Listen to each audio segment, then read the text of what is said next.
Stephen Muma of SB Nation's Back in the Pack is our special guest. It's time for an NC State football preview. This is ACC Nation. I'm Jim Quist. That's Will Ogenin. Welcome, Stephen. We appreciate you joining us. Thank you for having me. The Pack continues to edge closer to being all that and a bag of chips in the ACC. This could very well be the year, though, that an apple is tossed in for good measure. That apple being golden, having ACC championship engraved on it. If you ask around, you're going to hear lots of things. That primarily, there's one thing keeping them from it: Clemson. Let's take a slightly different approach here, Stephen. What about if that one thing isn't Clemson? Look, they've got the personnel, they've got the drive.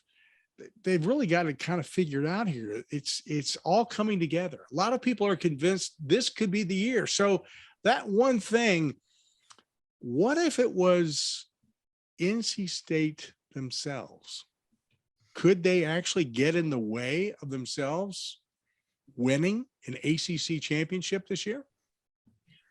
I would never rule out that possibility. It seems like whenever you talk about NC State doing something unprecedented or something that hasn't been done in a long, long time, of course, there's always that kind of elephant in the room, whether it's just how will they find a way to screw it up? It's one of those things where they've been in positions where they could either make the ACC title game in the past or make a serious run at winning the conference, and they've just kind of blown it regardless of the situation, no matter who's the quarterback, et cetera, et cetera. So yeah, that could happen. And the other thing too with this year is there's so many good quarterbacks in the league. There's a number of teams that could come out of nowhere and bite you on a given week with that potential, no matter their weaknesses elsewhere. So that's another thing to keep an eye on for sure. But yeah, I mean, whether it's turnovers, it could be unfortunate turnover margin, lack of a running game, a variety of other weird things that could happen that could potentially sink NC State this year themselves. All right, let's toss out the negative approach here, and let's go with the positive. Like I said before, there's just so many positives here, top to bottom, all the way through. I look at this team and I go, I see this team taking the ACC. Now, that's my opinion, and there's a lot of people who are not going to agree with that, but I'm just saying, I think it's all there. I think it's all that, the chips, the apple, and maybe more. Let's take that approach to it. And what are your thoughts along that line? Yeah, I think the main thing is well, there's all these good quarterbacks within the league. NC State is certainly among the best positioned to handle them, just with its defense and everything they have coming back on that side of the ball. We know that group was good last year, even with some guys getting banged up, maybe a top 15, top 20 group regardless. If they stay healthy, there's no reason they shouldn't be at least that good again. So I think that if there's one primary source of optimism saying this could be different, it's definitely that defense is totally legit. And if Clemson gets off to a bit of a slow start, kind of the way last year went, NC State is fortunate enough to play them early again. So that could make a difference as well. All right, I have one last question before we get into the details with Will. This preseason polling, which I tend to always cringe every time I look at it, and it is what it is, right? It's something that we do, and we'll continue to do because eyes, right? Okay, so. But NC State is ranked pretty high in this way too early top 25. Your gut reaction to that? Yeah, it depends. I think the team has a potential to be a top 10 team. I wouldn't start it there, mainly because of the question marks on the offensive side of the ball. But do I think this team is a top 20 team for sure? Yeah, I would definitely think that's fair.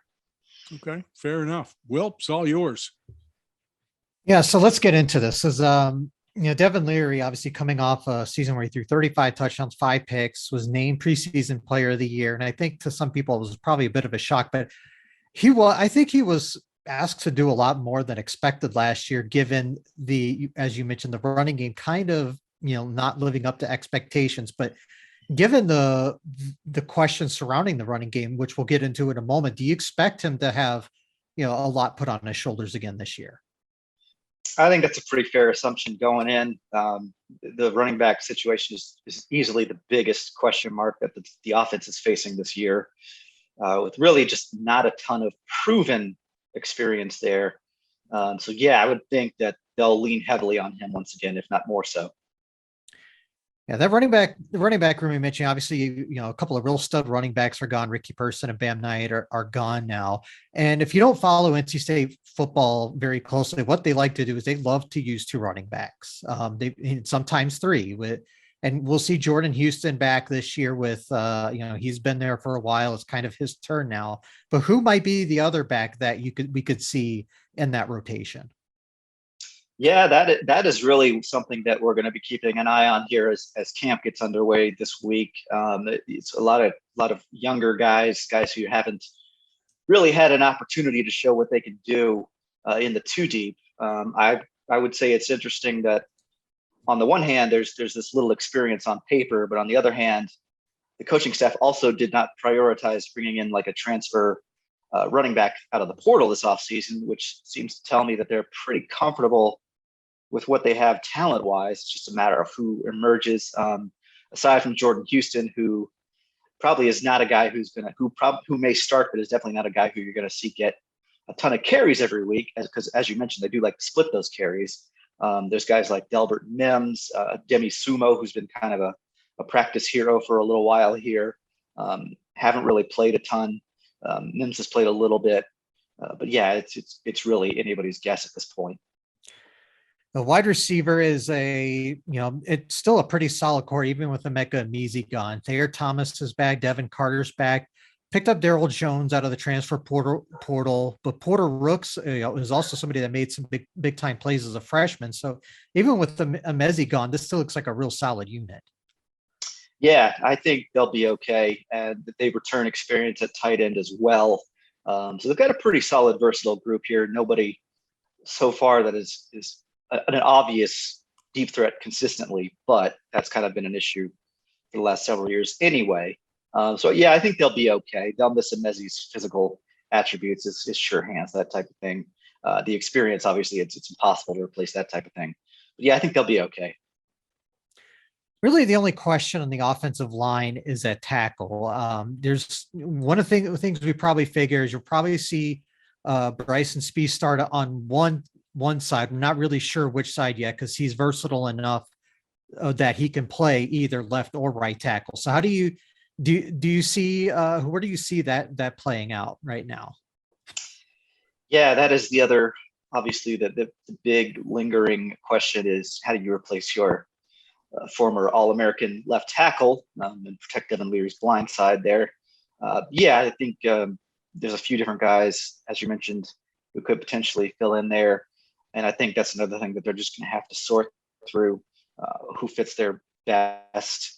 They've had guys that have played both sides of the line before in the last couple of years, get some experience that way. And they do return a decent amount of experience anyway. Like they don't have to worry, at least at center, they're fine. A couple of the guard spots that should be okay. So yeah, I think there may be a little bit of shuffling through this fall camp, I'd imagine, but we'll just have to see who eventually emerges into that spot. Before we delve into the defensive side of things, because there's a lot to look at there, and you've kind of given us a little view earlier about that. Let's talk about special teams for a second.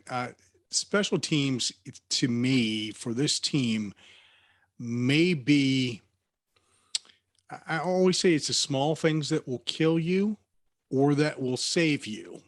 It's not the hand grenade that you have to worry about. It's the fact that you left the pin out.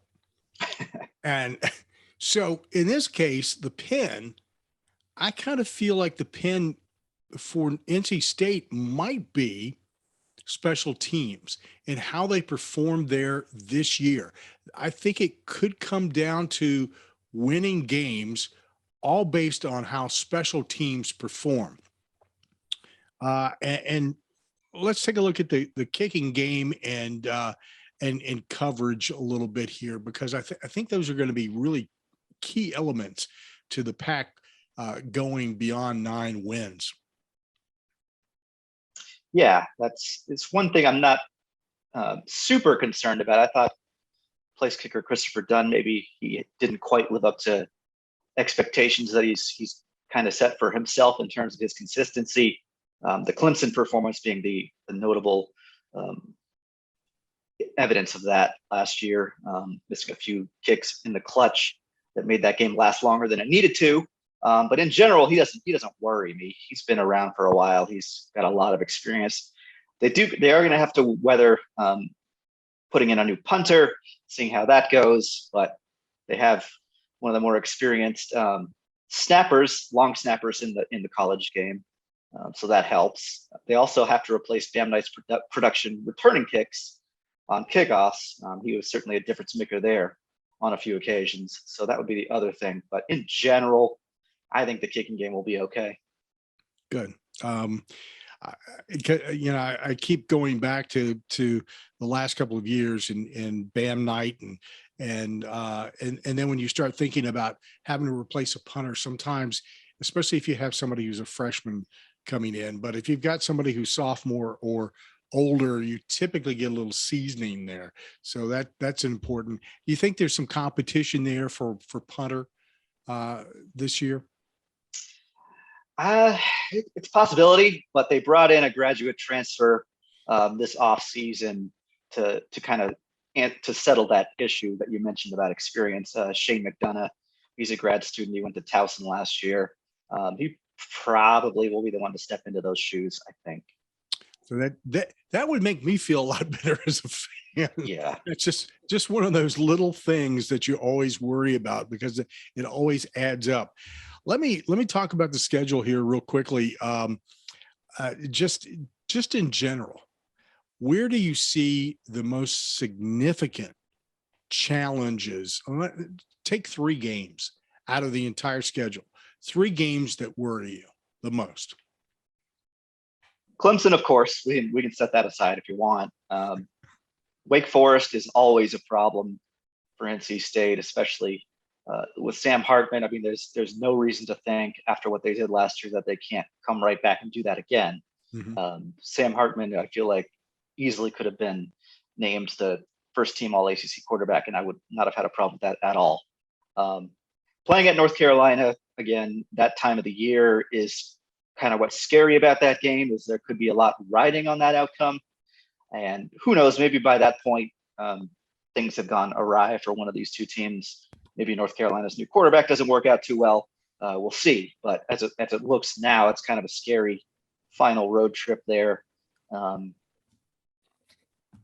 Things like that. The opener against East Carolina is a little bit worrisome because that's going to be an insane atmosphere for sure. Yeah, and a good team too. That's they'll be pretty good.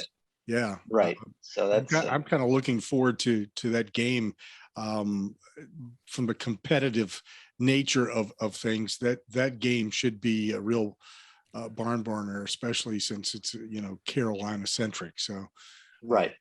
Well. Okay, let's get into this defense. I don't think people realize just how good this defense was last year. They were no worse than 3rd in the league in pretty much every statistical category that you can think of, at least in terms of against the pass, the run, points allowed. And this defense to me has a chance. It will be a lot better this year. And it's not just because of all the starters they have back, especially at linebacker. Obviously, Drake Thomas is a stud, and obviously Isaiah Moore's been solid, but Peyton Wilson's back. And, for those of you who aren't familiar with Peyton Wilson, this guy was, if you see what Thomas did last season, 100 tackles, 6 sacks, that's basically what Wilson did in 2020. So this linebacker, I don't think I'm out in the field saying this is probably the best linebacking core in the ACC right here. Yeah, I agree with you. I'm sure there's some Clemson fans that wouldn't, but yeah, it's really those two teams, 1 and 2, one way or the other. But if they're healthy, Peyton Wilson has proven what he can do. As you said, he had over 100 tackles in 2020. Drake Thomas last year, he really had to step up into a leadership role within that group once those two guys went down, Peyton Wilson and Isaiah Moore, once they both got hurt. And the team missed Wilson for nearly the entire season, Moore for a little bit less. So, it was helpful in that sense that it got Drake Thomas it put him into a situation where he kind of had to take that lead dog role. And I think that'll help him this year as well. But man, yeah, all of those guys have been really, really solid. They've got lots of experience. They're talented. They know what they're doing. They're disruptive. And that's really the obvious strength of this defense, which is very good at all three levels. Mm-hmm. Yeah, you mentioned the secondary is really good. Tanner Engel, I believe, was first team All ACC last season. A guy who was second on the team in tackles with 82. And it's not just him. This whole secondary returns a ton of starts, and it should be just as good this season. Yeah, I love this group. For a long time at NC State, it felt like Dave Dorn was always dealing with some sort of depth issue in the secondary, whether that was just through attrition roster-wise or through injuries that happened during the year. And there was a little bit of that last year injury-wise, but this year, there's so many guys who can contribute effectively. Derek Pitts, Shaheem Battles, outstanding at corner. Tanner Engel, of course, Mr. Heat-seeking missile out of the secondary there. Just a lot of different ways that those guys can contribute and play and help this team win. Really, the only question on this defense is who gets to the quarterback. And a couple of guys are gone, Daniel Joseph and Vi Jones. They combined for 11 sacks. So that is a real big question. But one of the guys I think could really step up this year is Davin Van. He had 4 sacks as a freshman. That guy looks like he's going to be somebody that we're going to be watching on draft boards in a couple of years. Yeah, you're absolutely right. That's a question for sure. The team will be fine up the middle, led by Corey Durden there at tackle. But yeah, it's coming up the edge, maybe getting a little bit more pressure there without having to bring the linebackers this season would be something that would help for sure. Davin Van, definitely. I think without question, Savion Jackson is someone to watch as well. A guy who was a former blue chip prospect who's kind of slowly been able to work his way into the rotation as some other guys have left. So things like that. Yeah, it'll be who develops really at defensive end. And another thing that will be enlightening about camp is deciding where those guys line up in the 2 deep. All right, let's get into the entire schedule now, rather than the little preview that we got into. That East Carolina game again, I'm really looking forward to that because I think that's a big test game for the Pack. I don't think that I can't see that as being a loss by any stretch, but I mean it's going to be competitive, especially since it's number 1. After that is Charleston Southern, Texas Tech. That could be interesting. Your thoughts on that game?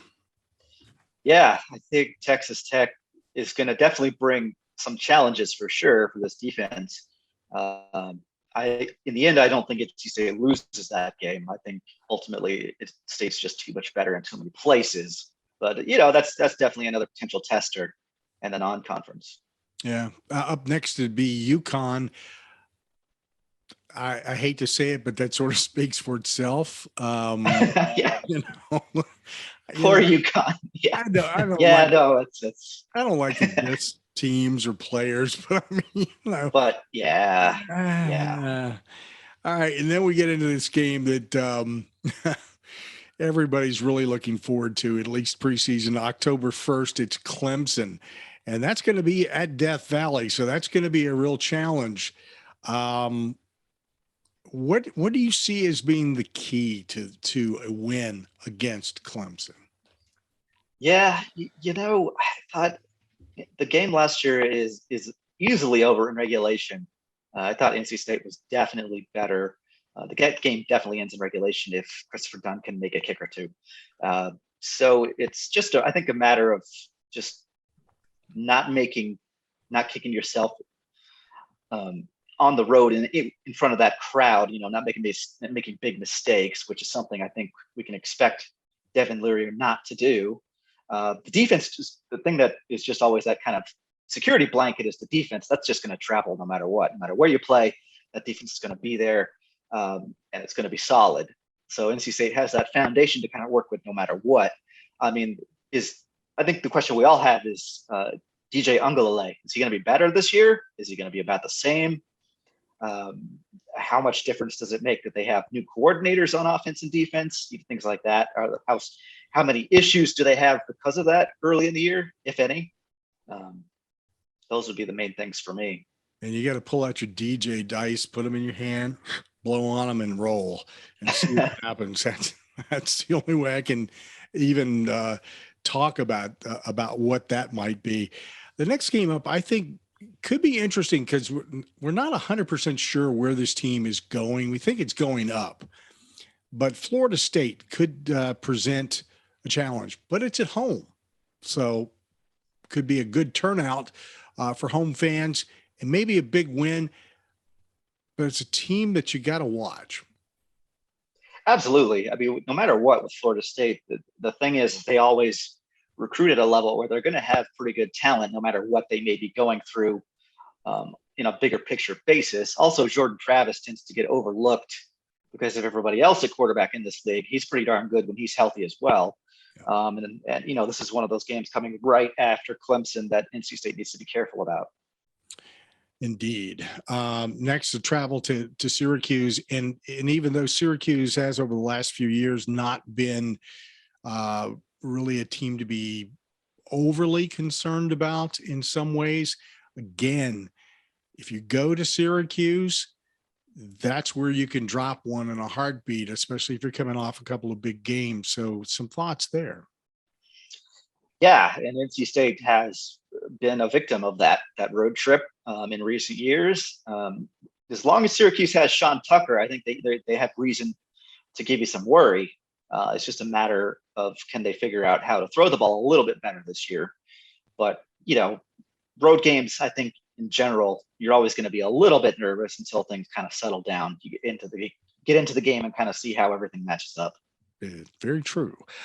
End of the season is entertaining, to say the least. The last couple of games, the first one, October 27th, was a Thursday night game, Virginia Tech.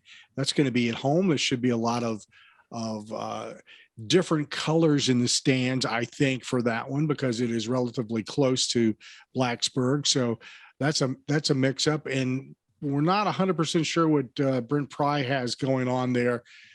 People are giving him the benefit of the doubt and saying, well, it's a first year, but you never know with Virginia Tech. Your thoughts? Yeah, big question marks across the board there. Just one of those things where you got to kind of let them feel themselves out a little bit early in the year and see how it goes from there. I think looking at it from here at the beginning of August, I feel like that's a pretty clear case where NC State should win that game. Not by a lot, but comfortably, maybe a couple of scores. It's a win. Right. Yeah. Not necessarily a blowout situation, but yeah, Virginia Tech, again, one of those teams where the baseline talent is usually decent, but just a matter of how well Brent Pry integrates everybody into his new schemes and how if things kind of turn out at quarterback for them. That's obviously been a substantial issue of theirs for a long time now, it seems like. I think the thing that will make this actually easier, because every time we talk with people about teams, there's this realization, at least on my part, I can't speak for Will, but the league seems to be there seems to be a little bit more parity among more teams. And so it's going to be more competitive. So when we talk like, Virginia Tech, it's going to be competitive. And, I don't envision any blowouts this season for anybody, to be frank, unless, it's the lower tier of the ACC. Right. This game with Wake Forest, this is going to be a monster.